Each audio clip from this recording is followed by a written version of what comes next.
This is Ryan. And Julia. And together, we are functionally literate. We sure are. We are the book club podcast. The best. The best. Yeah. Book club podcast. Well, we like it. Uh-huh. And damn, is this a good book? The book being? Not me forgetting. I went and almost said the 5th season, but then I was like, what is the name of the book? The Obelisk Gate. By N.K. Jemisin. And it, woof.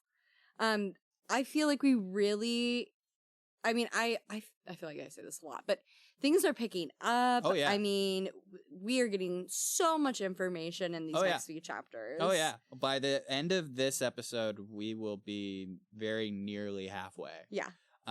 So we're doing chapters 7 through 9 today. If this is your first time listening to us, please go back to the beginning. You will be very lost. Sure will. Chapter 7. Nassun finds the moon, in which father and daughter discover found moon. Who doesn't love wordplay? There's nothing I love more. I was really struggling. I was so confused at the start of this chapter. I was like, wow, that was fast. I thought we lost the moon. We found it? No. It's just wordplay. Yeah. So, yeah, Nassun and Jija, they are traveling in search of a comm called Found Moon. Mm-hmm. And not that Nassun knows that. Like, she just overhears her dad every once in a while, like, hey, do you know where the moon is? Yeah. It's like, what a fake out. Like... I don't know if I missed this. Mm-hmm. How did he know what the hell he was looking for? Like how? Yeah, I don't know. How does he know that there is a comm called the Found Moon? If they explain it, I missed it too. Okay, Yeah, okay, that makes me feel better because I no thought idea. that at one point. I'm like, how does he know about this place? I'm guessing it was just like rumors or something. Could be word on the street. Yeah, you know, like I buy it. Like, I totally buy that, like, he heard somewhere, like, hey, there's a comm out there that you can take your kid to if they're an Origine, and then they can, like, stop being an Origine. Yeah. Of course, Jija would jump on that. It's like, perfect. Yeah. So... Dude sucks. Dude really does suck. So, the first half of the chapter is just some good old adventuring. Yeah. Yeah. And some icing.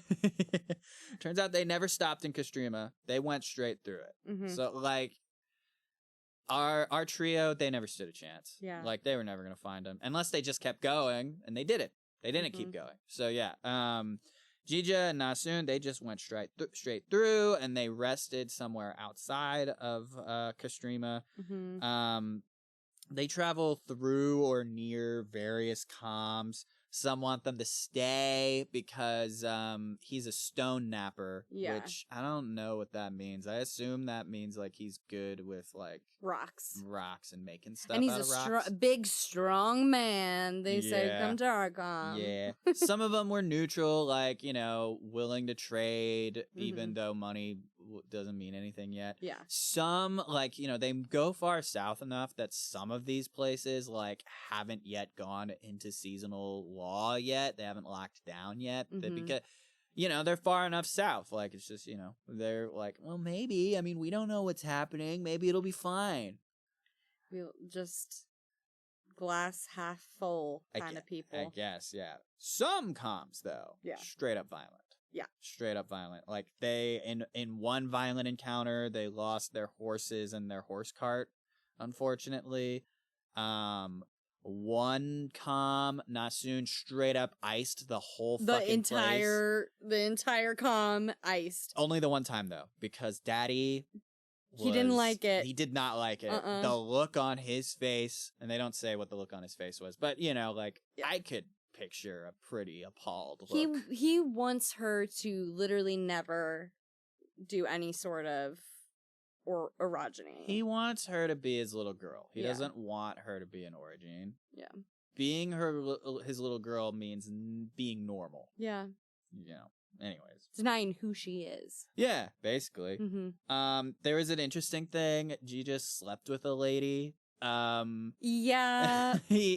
So like the impression I got was like this lady was going to bring harm to them or at least to Nassun, and he was like asking for information about the moon, which, as an aside, I think is very silly that like this whole chapter is a fake out where he's just like, hey, tell me where the moon is, but no, he's looking for found moon. Right. It's like, why didn't he just say that? And the answer being that, like, you know, N.K. Jemisin wanted to fake us out. You did a good job. Yeah, I was so confused. It was. I was like, they're going to the moon, like. But outside of the fake out, it's silly. Yeah, yeah. So yeah, like, this woman, like, gives him info, but, like, is given Nassun weird looks, and so then Jija offers to sleep with her, and like so they do, and Nassun's real uncomfortable with it. Yeah, poor Nassun. I mean, as I understand it, she was, if I remember correctly, she was pretending to sleep. Yeah, she was like was she in the tent next to them, or something like that? And she's just like, ooh, yeah. So then early the next morning, they get the hell out of there before this woman can wake up and start asking questions. So eventually, they travel far enough south that things actually still are, like, pretty normal. Like, ash hasn't, like, started falling yet. They reach an unusually warm part of the Antarctics. So it's, you know, you would think it would be cold, but no, it's unusually warm. And Nassun knows why, and it's because there is a volcano under them. And that's why the ground is so warm. And they're, like, straight up in a forest, you know? Like, she can sense that nearby there are, like, hot springs and geysers and stuff. And it's just, like, I don't know. Like, I was picturing, like, something kind of, like, a beautiful forest under, like, foreboding sky. Yeah, you know? Yeah. Because the season hasn't caught up to them yet. It's, like, it's kind of beautiful. You can almost pretend like the world isn't ending. I think it's interesting that they were able to move fast enough that they kind of were outrunning the season. Yeah. They had to just be like booking it. I mean, they were on a cart, you know? Like, you know, they were moving.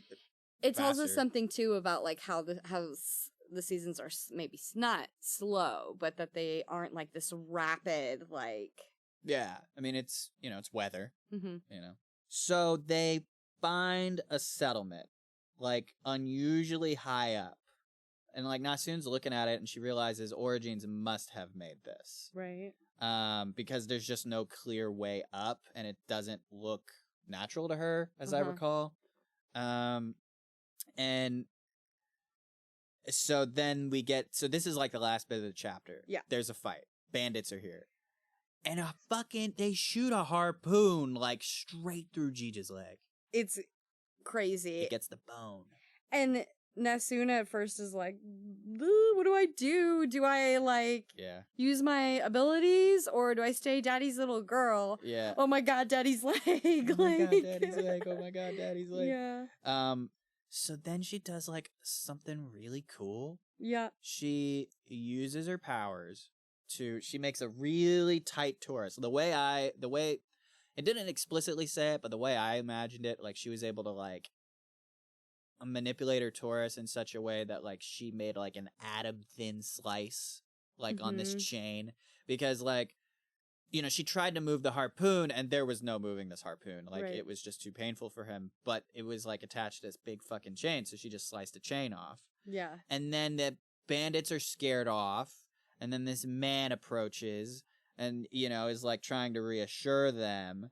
And, you know, this guy's kind. And then he's looking at Nassun and he's like, I know you, don't I?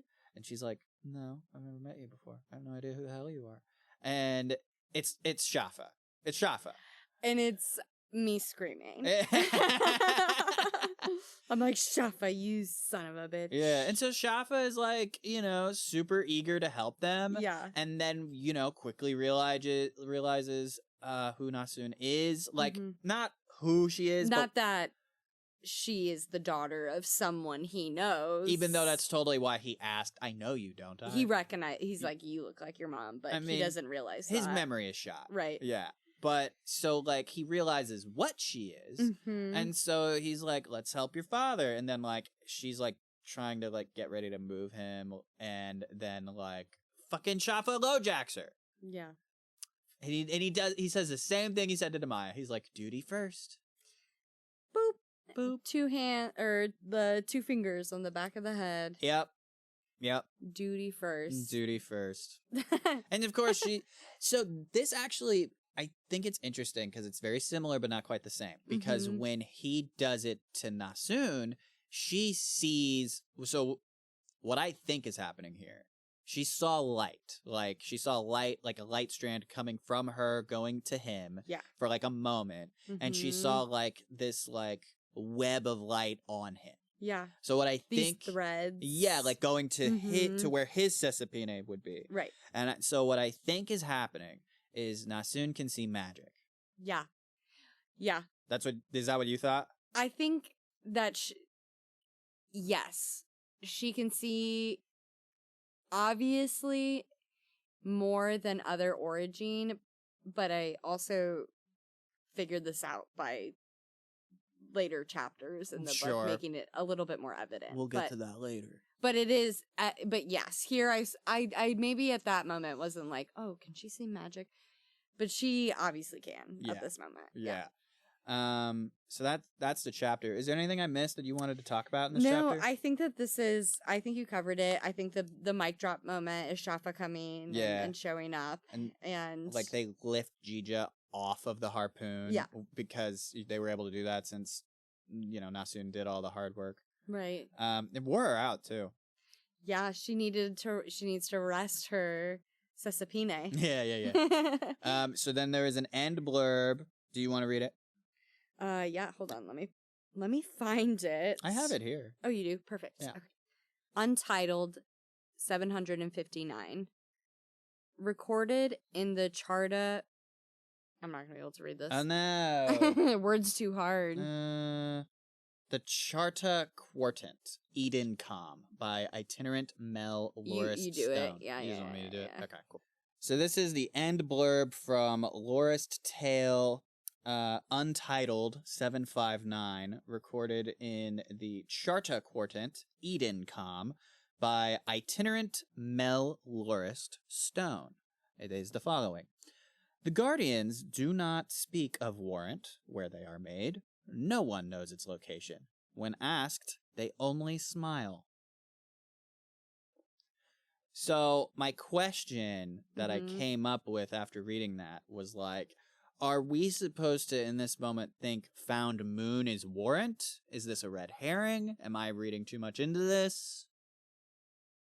What do you think? What do you mean?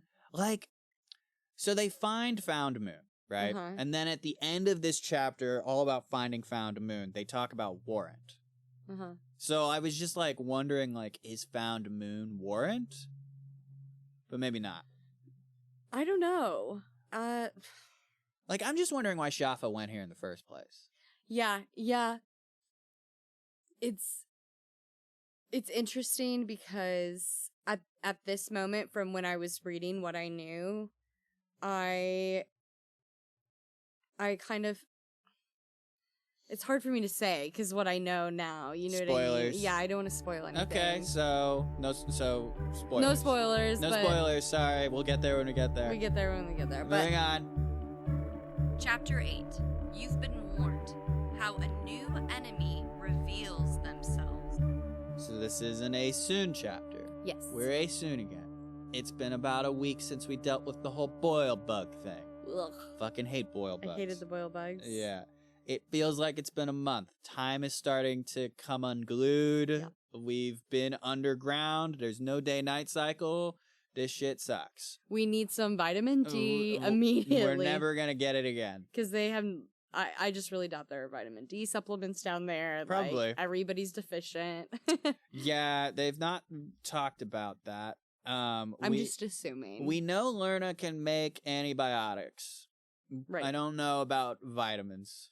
Well, Lerna better get on it.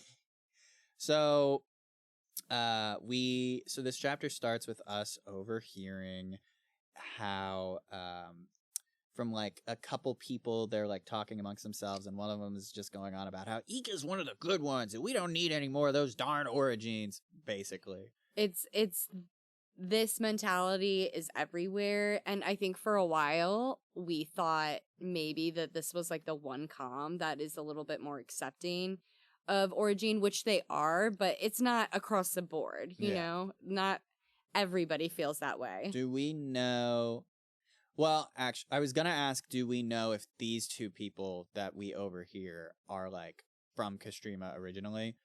But as I was asking the question, yes, they are. Like the way this guy was talking about Ika, it seemed to me like, because he basically is talking about how like Ika earned her keep, but like the rest of these origins haven't, or some shit. And I just think that it's an interesting like juxtaposition with the knowledge that everyone who comes into Castrima is asked if they can live alongside origins. Right. And with the implication being that those who say no are like quietly killed. Yeah. And it also talks about how like, you know, most people say no, and really the only ones that are capable of saying yes are the younger people. Yeah. Which really I thought, interesting. I thought that was very interesting. It's reflective of kind of our environment. Just how people are. Yeah, really. you see younger people who are generally maybe more liberal, more accepting and understanding, and then kind of the older they get, the more racist. Not always, but I mean... I have always joked that when I am old, I am totally going to be super prejudiced against our robot overlords. Okay, I think that's probably understanding. Like, AI's coming for my job, like, take them down. Take them down. So then, like, there was a paragraph or two here talking about just like what Castrimans are like, and they're not really like being prejudiced against origins per se, just all the new people. Right. There wasn't a ton of original Castrimans available. They had to expand to like be able to survive, so they had to accept in new people. Yeah. And so just like, you know, all of the old Castrimans are real crotchety about it. Yeah. We have been spending our work time sprouting little seedlings. And then also there was a bit in here where we were thinking about Uche, and that was too painful. And then there was a bit about how like even 11 years later it's too hard to like remember Corundum because it's just too painful to think about him. It's like, man. This is a woman who... She's been through a lot. She's been through so much. And I texted you this, but I have done the master class, or I'm almost done with the master class for MK Jemison on fantasy and world building. Yeah, so what did you get? Well, so I think it has informed me. It's made me better at critically thinking about this book and the decisions that she makes. But something that she said in the masterclass that like has really stuck with me is how for Asun, you know, she wanted to create, when she was creating that character, somebody who reacts to situations like someone who has actually been through trauma. And, you know, that is so evident in these chapters. Yeah. And I mean, like going back to even the first book, like whenever she like, you know, takes her whole town down at when she's scared that they're going to like kill her, like those are trauma responses. And these are, you know, she's not the most likable character. Often, you know, if you go through trauma, you're going to have different reactions. Maybe you are going to be more prone to overreact, or you know, you go right into the fight or the flight. You know what I mean? Or not react at all. Or fawn. She's done that a couple times. She fawns for sure. When does she fawn? Well, I think that, I don't know. You give me an example. You said fawn. Fawn is like shutting down. No, I didn't say fawn. I said not react. Which is fawning. I think fawning. Fight, flight, freeze, or fawn. Yeah. No, I don't know free. Well, maybe. In my head, fawning is turning inward. So, like, something happens, and instead of, like, fighting back, talking back, doing anything, you just shut down completely. You go inward. You are in just a survival. I just have to get through these next few seconds, and you don't think. I'm pretty sure that's freezing. Fawning, I thought. You should look it up.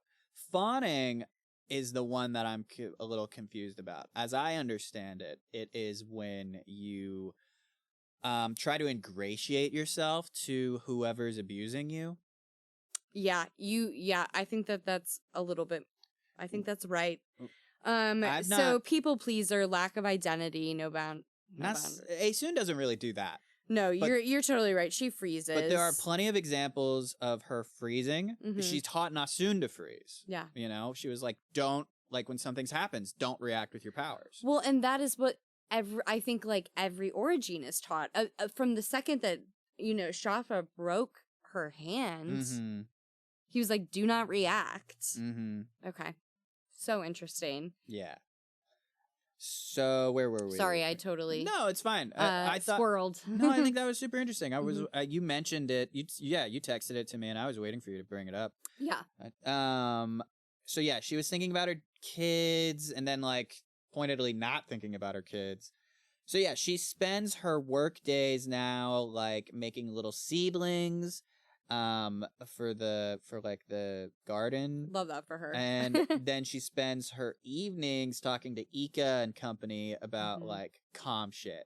And Asun likes it because it feels silly and pedantic. Yeah. It very like in a similar way that like taking care of her kids with Jija kind of would feel silly and pedantic sometimes. Right. She's playing house. She's playing house, but on a comm-wide scale. Yeah. Like talking about like these silly problems that aren't even real problems.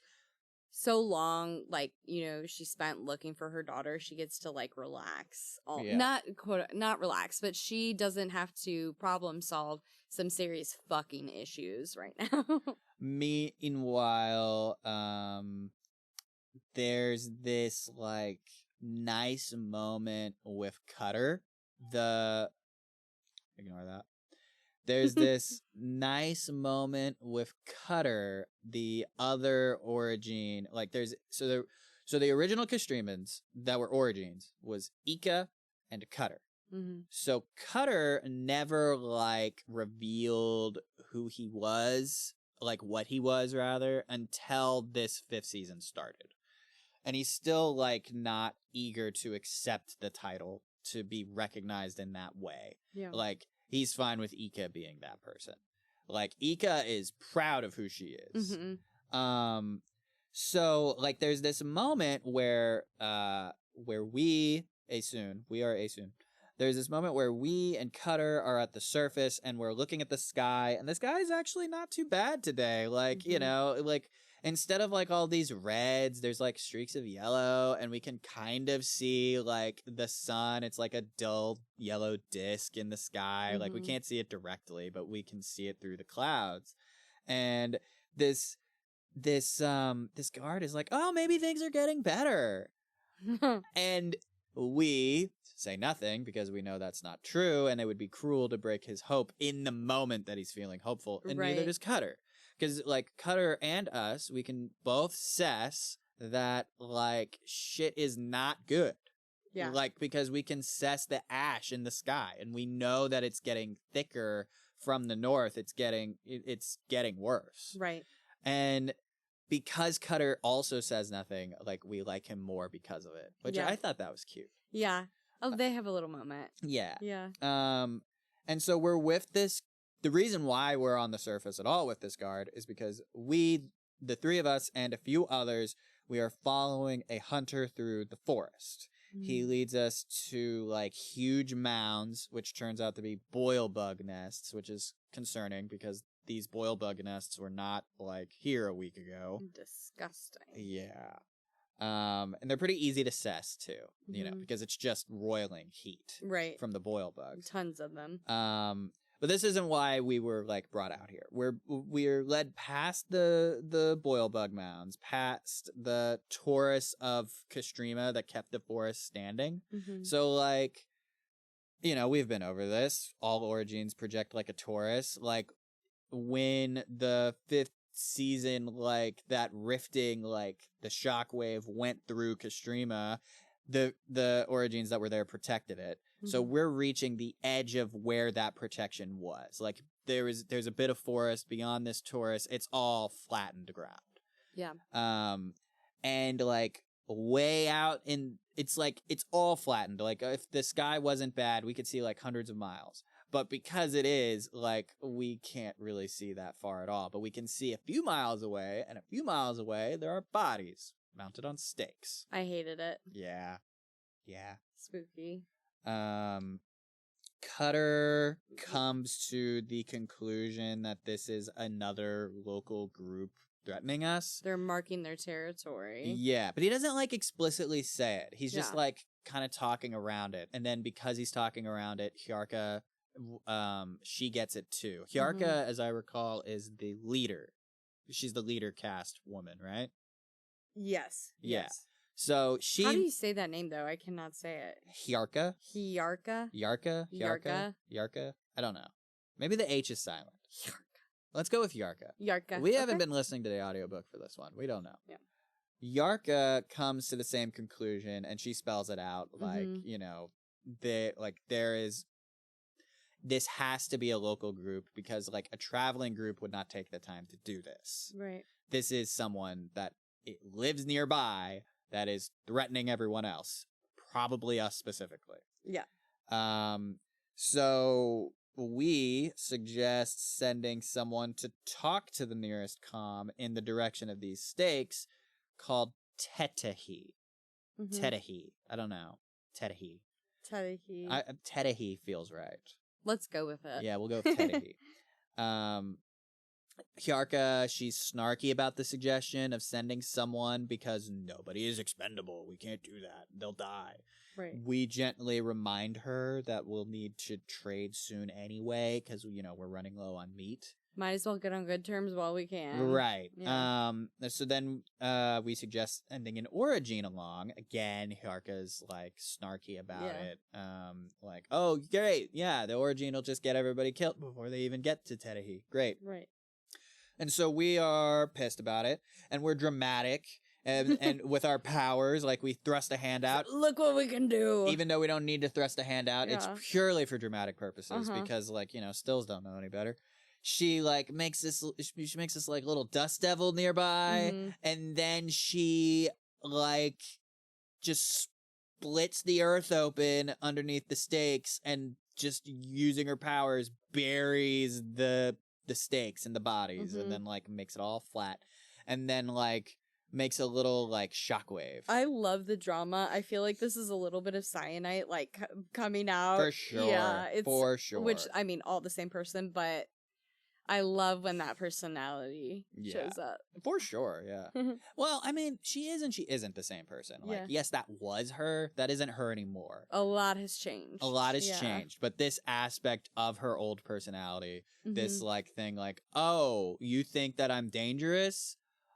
I'm controlled danger. This episode is brought to you by the Greg Bush for House District 50 campaign. Greg Bush is a registered nurse, nurse's advocate, proud union member, husband, and father who has called Columbia home for 18 years as of this May. I know him from church, and I co-starred with his wife in a Maplewood Barn production last year, The Crucible. She played Tituba. I played Reverend Hale. And now Greg, is running for House District 50, which is in Southern Columbia. He worked his way up the ranks at MU Healthcare and put himself through school to become a registered nurse after starting as a janitor in 2006. He's running as an advocate for patients and nurses since he's been on the front lines of watching the outcome of extremist politicians in Jeff City. He has 3 children, 1 a graduate, with 2 children still in Columbia Public Schools. He will be a fierce advocate for public education in Columbia. As a member of a working family, he already has the endorsement of 2 of the largest unions in Missouri since he's a union member and has been for nearly a decade.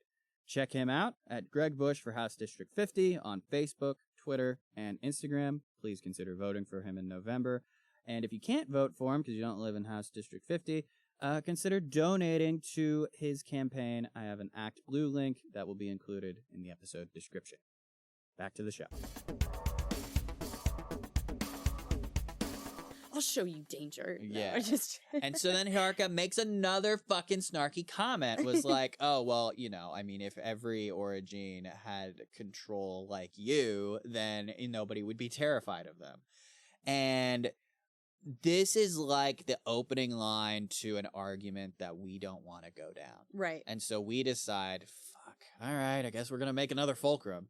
Yeah. Cut to us back in Castrima talking to Alabaster about the decision we made, and Alabaster thinks it's a fucking dumb idea. He is not happy. He's like, why would you do that? Yeah.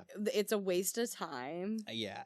And so then we're like, it is never a waste of time to teach. And also goes in to Alabaster, like she digs into him. Well, because he digs into her. Yeah.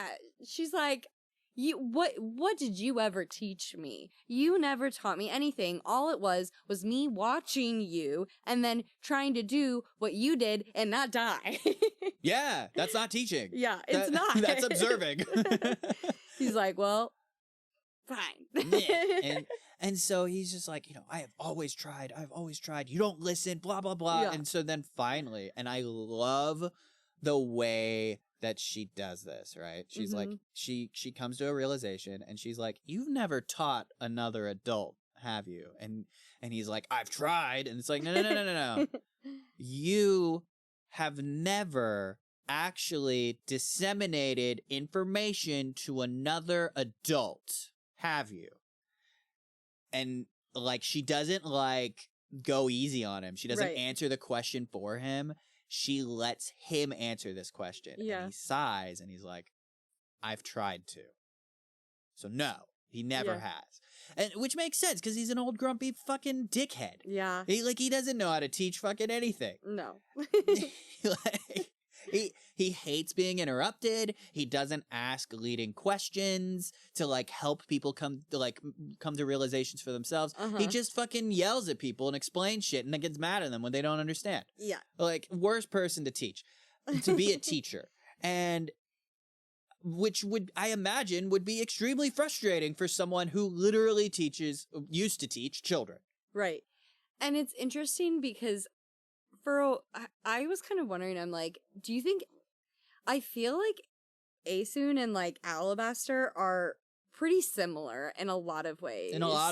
And so I'm like, do you really think she would be that much better of a teacher than him? If she hadn't been teaching for 10 years? Yeah. Yeah, probably not. Yeah. Well, and I mean, yeah, she had to teach her children, right? Like that was... And she was also a teacher. Like she taught in the creche. Right. So I'm like, but it's just funny. Yeah. Yeah, so she says like, she really drives home the fact that like, listen, Alabaster, you can't teach for shit and you need to recognize that. Yeah. And puts the knife in, twists it. Yeah. And so but then he's like, when realization's made clear, he's like, okay, listen, I'm going to tell you everything that happened to me for the past 10 years. I'm going to tell you what's up. Yeah. And Antimony is like, she's not ready. And then he's like, neither was I.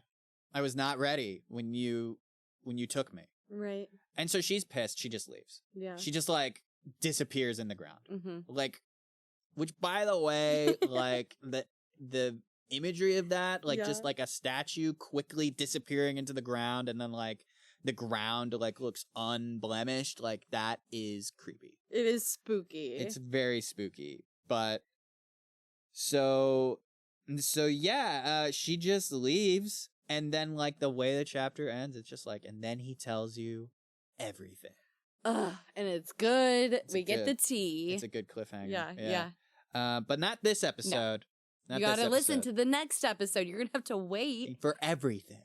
But it's worth the wait. It's so good. Yeah. So there's a little end blurb here.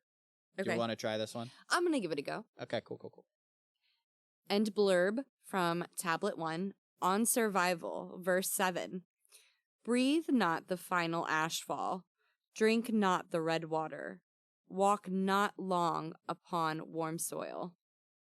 So what it says is, breathe not the fine ashfall, which is sensible, don't want to destroy your lungs. Right. Drink not the red water, also sensible. There's ash in that water. Right.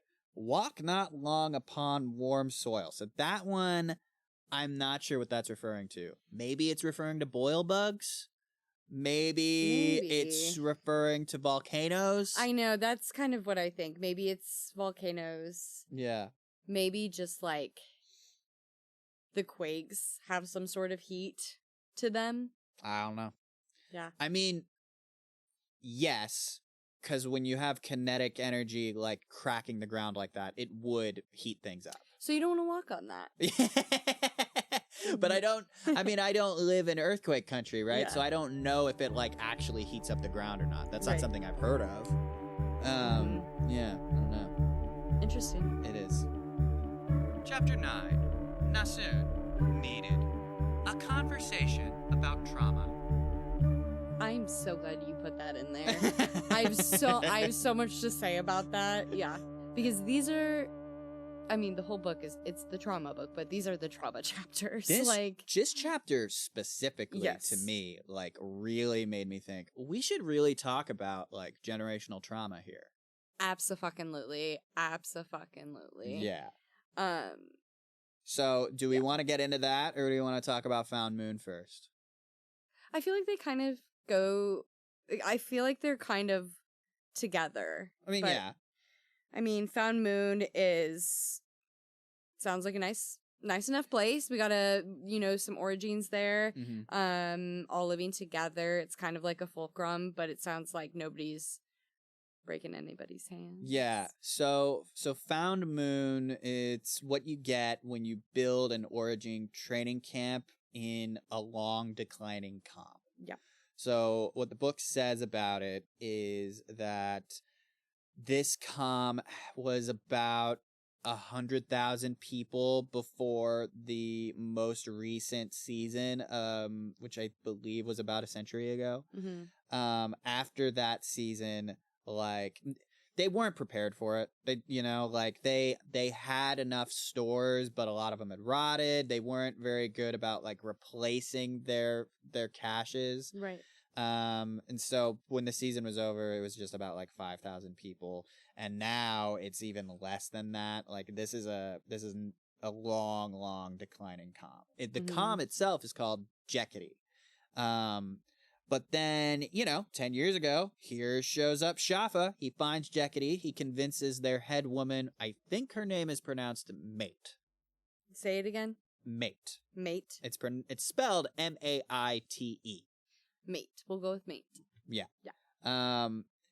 So yeah, he shows up. He convinces their head woman to let him make a guardian facility in the section of town near where their wall had collapsed during this season. It has since then been partially rebuilt, but not well. Mm-hmm. And so he's like, "Can I make a origin training facility here?" Basically, and she's all for it. Mm-hmm. This facility, it has 3 guardians, including Schaffa. It has 9 origins. The oldest is Eats. We remember Eats. Mm-hmm. He is now 18. The look on Julia's face. I just know what's gonna happen. Spoilers. I didn't say anything. I know. I was just frowning. I know. There's also, so then it talks about like the other origin kiddos. There's and I'm gonna butcher these names. Ojin and Nejin. You're very brave. Okay, it's spelled O-E-G-I-N, and the other one is Y-N-E-G-E-N. So I want to say Ojin and Nejin. That just makes the most sense to me. Yeah. They're sisters. They're from the West Coast. And I loved the little thing that it talked about here, where it was like, these West Coaster girls had never seen hair like Nassun's. They're like, "Can we touch your hair?" Yes. And she had never seen hair like theirs, so she asked them the same thing. And then all 3 of them realized how silly this was, Yeah. and then nobody pet anybody. I love it. I loved this. Yeah. Because again, that's just like NK like pulling from reality where like, a lot of white people have the audacity to go up to a person of color and be like, "Can I touch your hair?" And it's like, who are you? That is so inappropriate. Side note, I never once did that, never had the opportunity to, never occurred to me to do that, but I saw that episode of Last Week Tonight with John Oliver. He did a whole bit where he talked about black hair, and he was just basically straight up like, yeah, so I'm gonna tell you, all you white people, what's up with black hair. And I'm gonna tell you like the etiquette around it. Basically, don't ask to touch a black person's hair. It's also just like smart, like let's just like not be touching people. Yeah, let's you just know not what I touch- mean? Oh my god, that's something I feel like I work at a school, and I feel like that's something that like I have to say every day. Yeah. Hey, keep your hands to yourself. Quit touching people. Ugh. Just don't. Kids. So the other kiddos. So there's Pydo. Mm-hmm. He's a Somidlatter, which means he's from kind of like the middle of the continent, of the supercontinent that is the stillness. Deshati, Wude, Glashar, and then there's two kiddos. One is nicknamed Shirk, and the other one is nicknamed Peak. There was a 10th, but it seems that after a dangerous temper tantrum, that child was quietly murdered and disposed of. Which the town is totally fine with. They're like, hey, Guardians are doing their job. That's awesome. We love that. Thank you. So yeah, like pretty shortly after they arrived, like I don't think immediately, but like, within the month, Jija was inducted into the comm. Like they did a whole like induction ceremony. They were excited to do it, but nobody knew how. Yeah, I thought that was funny. Like the head woman straight up had to like go rustling up a book to like read about the tradition and like how it's done. Right. Like, she's like, we haven't done this for a minute, but we're gonna do it for you. We've never done this, so we're gonna do it. Yeah. It's so fun. Yeah, and then Nassun, she starts spending her days with the other Origin kids. She makes 10 once again. And these kiddos, they're really impressed. Is this the Schaffa redemption arc? What makes you say that? Yeah. What? Why? What makes me say that? Because of a lot of things. I think it's possible based on what happens? On what so the first half of this chapter was everything that I just discussed. Right. Not a little gross. A little burp. Ryan's over here burping. Sorry. The second half of this chapter is this conversation between Schaffa and Nassun. Yeah. Schaffa is asking Nassun about her family, and we find out I was appalled when I first read this. I was very sad for Nassun. What part? I was very disappointed in Asun. The thing that I was specifically upset about was that Asun had the audacity to break Nassun's hand. And that's on generational trauma. That's the conversation. And that's on someone being abused, how often they become the abuser. Yeah. It's a chain reaction. Like there's a very interesting subtext here, like about generational trauma. You know, Asun broke her daughter's hand because she was too powerful to train her nicely in her mind, right? And that's touched on a smidge in Asun's chapter, the most recent one. We didn't talk about it, but there was a bit in there where, because like she was upset, she was like, I would never teach anyone like this the way I would never like talk to anyone like this the way you're talking to me now. But then there's a voice in the back of her head like, but you did with one kid, your own. Yeah. It's really interesting to see like this new Schaffa who, has lost so many of his memories and his reaction to this, like Nassun, like mentioning this, he's like, that it's never okay to hurt someone you love. Never has been, never will be. Yeah. Yeah. And I'm just like, who the fuck are you? It's not the same person. You know, this guy lost a lot of memories. I think he lost a bit of. But he remembers some. But he remembers so much about like training Origin or like their power and the way that, you know, that magic works. But he forgets A lot of the terrible shit he did. In this moment, the way he reacted, like, we are not from Schaffa's point of view here. So, like, I can only glean based on, like, what Nassun saw. Right. But it seems to me, in that moment, the way he reacted, he had forgotten about breaking Origin's hands. But in this moment, he did remember. He remembered being that person. He remembered doing that act. And he was straight up like, that was wrong of her. Yeah. She should never have done that. Yeah. But, I mean, the only reason she ever did that was because he broke Asun's hand in the first place. She would have literally never had that idea. It's such an archaic thing to do. It's insane. And it's just so sad because I'm just so sad for Nassun because of, you know, being in the environment with the parents that she had. She has to, the way she looks at herself is just as like a weapon, as this dangerous person, as someone who is, you know, fire. Like there's a line that's like, "You're fire, Nassun, you're lightning, dangerous unless captured in wires." That's something that Asun said to her. Yeah. Yeah. But if you can control yourself through the pain, I'll know you're safe. Yeah. And that's what she says before they yeah, break the so hands. so basically through a lot of Nassun's life, Asun would take her out in, you know, to the middle of, not the middle of nowhere, but into a nowhere place near town for Origin training, very much like the Crucibles and the Fulcrum, because that was how she was trained. And Schaffa recognizes that, was like, okay, your mother, that's Fulcrum training. Yeah. That's what that is. She was like, yeah, she literally threw boulders at me and was like, hope you can stop it. Yeah. And she did. Yeah. But then, like, you know, one day she got pissed off and she had a temper tantrum and she was like, I'm not doing this shit anymore. Quit telling me what to do. This sucks. I hate you. Yeah. And that's when the hand breaking thing happens. Almost exactly the same way. She's like, okay, I'm going to break your hand and you have to not react with your orogeny. You have to be calm through this. If you can do that, then I know that you'll be safe. Yeah. And that's what happened. Yeah. That's what happened. Nassun survived this thing. She did not react with her orogeny. Asun like reset the bones and then like came, like, you know, they both came back and was like, yeah, she hurt herself. And then the training stopped.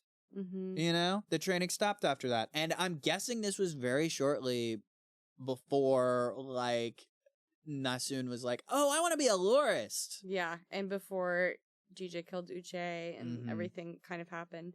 There's another line in here that I just want to read I highlighted that was just like, God, heartbreaking to me. It was, Schaffa is very quiet. He knows what she is now, though, a child, so willful that her own mother broke her hand to make her mind, a girl whose mother never loved her, only refined her, and whose father will only love her again if she can do the impossible and become something she is not. It's just absolutely devastating. It really is. And it's like, she is a baby still. She's like 8 or 9 here. She's a baby. I just can't stand it. Yeah. And it's weird because it's like Schaffa is now providing her, in her perspective, with love, with like he's showing her in her mind almost unconditional love. Yeah. And she has not had that up to this point, I think. I think it's really interesting how, like, the man who resulted in, like, looking at this the long way around, resulted in Nassun's hand being broken is the same man who's like, that was wrong. Fucking like, nuts. Just the amount of, like, growth there. Oh my and god. like I don't even know if you can call it growth because he Mhm. fucking lost so much of his mind Right. 10 years ago. Mhm. Anyways, it's We could talk about this for hours. well, like I truly could. Well, I think here's what I wrote down regarding generational trauma. Mhm. I thought of two things, right? I thought of because I was thinking of like where N.K. Jemisin was coming from with this. I've heard often about stories where Black parents have to explain to their children, like, this is how you behave around cops. This is Right. why you should behave this way around cops. Mhm. Because cops will kill you. Yeah. Like, I think that what Asun was doing was in her way, because she didn't know how else to do it, Yeah. was trying to keep her baby girl alive. 100%. You're so right. You were so correct, I think. And you know, the other thing that I was thinking about was I had a friend who she was a new mother, and she told me, you know, very early on that there were moments where she didn't know what to do, and her impulses that she did not react on, but the impulses were there, was for her to treat her kid like her mother treated her. Mm-hmm. Impulses that like she knew was wrong, but they were there, and she was very sorely tempted to act on them. And she was like, I did not know that I was capable of reacting that way. Yeah. And I think that it's appalling, but after thinking about it a while, it's not surprising. 100%. You know, I think that's really well put. Granted, this is a character, but like it reflects so much of our society. Yeah. And you know, you don't know until you're in that situation, whether with like generational trauma, you know, dealing with an abusive parent. You don't even recognize it as abuse. You Yeah. don't recognize it as trauma. Yeah. And And I think the way to like end that cycle is like like being like, this is abusive behavior, Yeah. recognizing it, stopping it, and then you have to heal. Yeah. And like, I mean, how the hell are they going to do that? they can't go to therapy. There's no therapist here. Schaffa is definitely not a therapist. Lorna's not a therapist. You know, like Nassun, Asun, they're not getting therapy. You It's know not who happening. the closest person to a therapist in this is? Who? I want you to guess who I'm going to say. And it's a bad... It's not... You're not going to say Tonki, are Yes, you? Oh my god! I'm sorry. I know she's not, but what if? I'm dead. Man. I'm sorry. Oh man. No, it's good. It's good. It's good. I do want to leave off with one last thing about generational trauma. And Okay. it's very different from what we've been discussing, Sure. but like it felt relevant to me on a personal note. Mm-hmm. So I'm half Jewish, Mhm. right? And so what I thought about was this book that I read a year or two ago. It's called, and I'm going to include this in a link to this book if you're interested. It's called Looking for an Enemy, 8 Essays on Anti-Semitism. Okay. And so when I was reading this book, there was this specific essay that was like, it was like a dialogue between a 10-year-old Jewish boy and his dad, like these conversations about like, you know, their, you know, his grandparents, his great grandparents, like running away from Europe and like what that was like for them and like how that affected them when they were here and like the conversations, like I was reading it and it made me cry because it felt so much like conversations that I had had with my own dad. Yeah. About like just our family. Right. You know? And it like then I read the rest of the book, which primed my mind full of information about anti-Semitism that I never recognized, and it made me recontextualize my whole life. Yeah. Like it made me realize that I had suffered quite a lot of anti-Semitic traumas because the problem with anti-Semitism, it is a flavor of racism. Yeah. It's racism directed at Jews. And so there were a lot of moments growing up when I was being prejudiced against. Like, people were being prejudiced against me, rather. Sure. And I couldn't figure out why. I'm a very, like pragmatic, logical person, always have been. Yeah. Like, if something doesn't make sense to do, wouldn't do it. And if someone would do something that didn't make sense, I would just be like, well, that's dumb. That doesn't make any sense. Why are you doing that? Yeah. And so there would be people that would treat me horribly for no good reason. Right. And I could not understand why. And it wasn't until, like, I had read this book that I realized, oh, yeah. Jewish trauma. Right. Jewish generational trauma. Wow. Yeah. And Wow. so yeah, that's what I thought of. And it's really, really, it cannot be overstated enough. Generational trauma, it is so hard to even recognize it as trauma because it feels so normalized. Oh, 1,000%. I mean, I think that it's people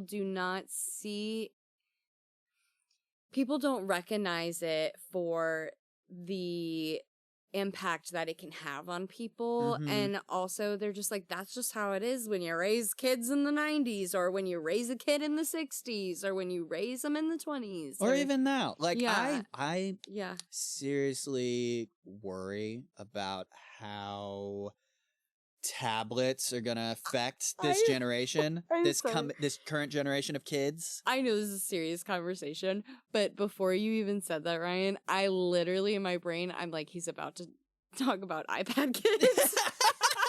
I mean, that's a whole conversation there that we're not gonna get into. That we're not gonna get into. But you're so right. Like, I mean, it's going to be interesting to see those people as adults. Yes. They probably said the same about us, though. So, yeah, we're going to go ahead and I think wrap up. Yeah. This is a great episode, I think. There was a little bit here, left here. There's a little bit left here. So.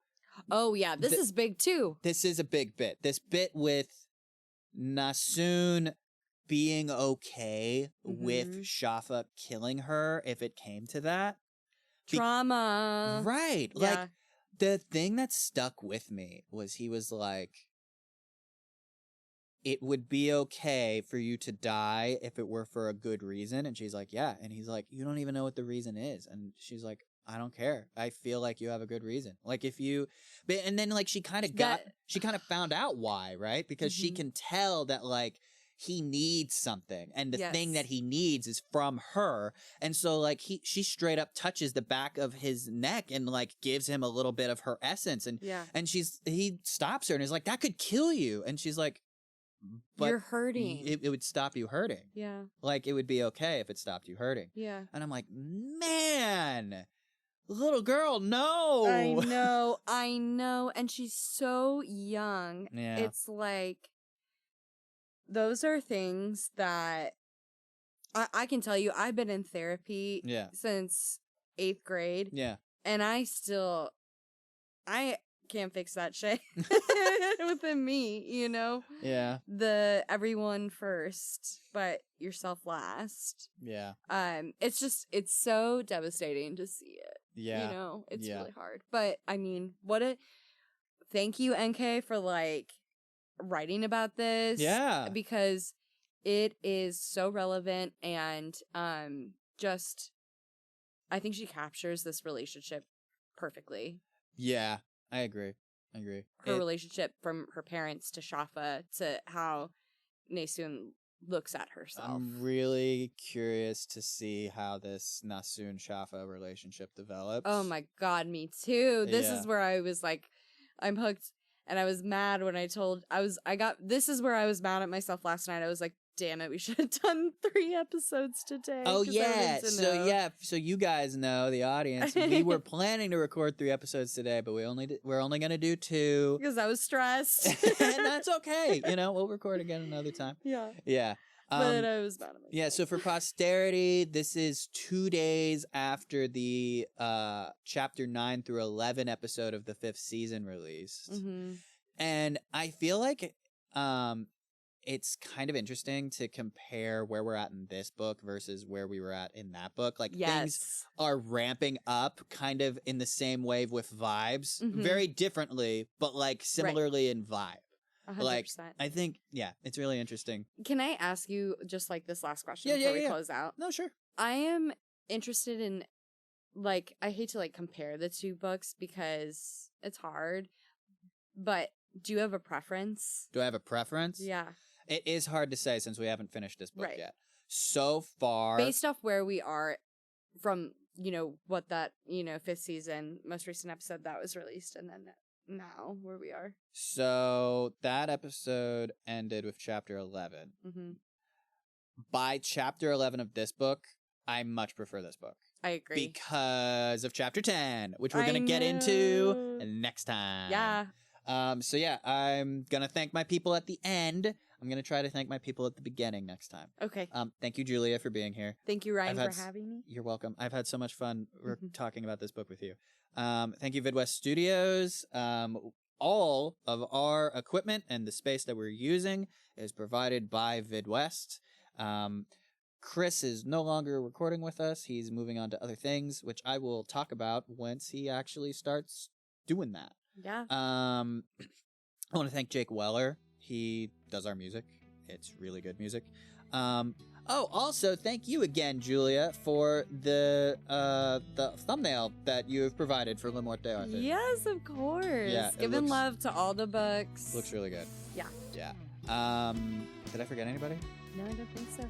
Oh, me. I'm doing the work. I thanked you, but I'll thank you again. Thank you, future Ryan, for editing this. We really appreciate it. Thank you, Ryan. Yeah. Future Ryan. Okay. Bye. Bye.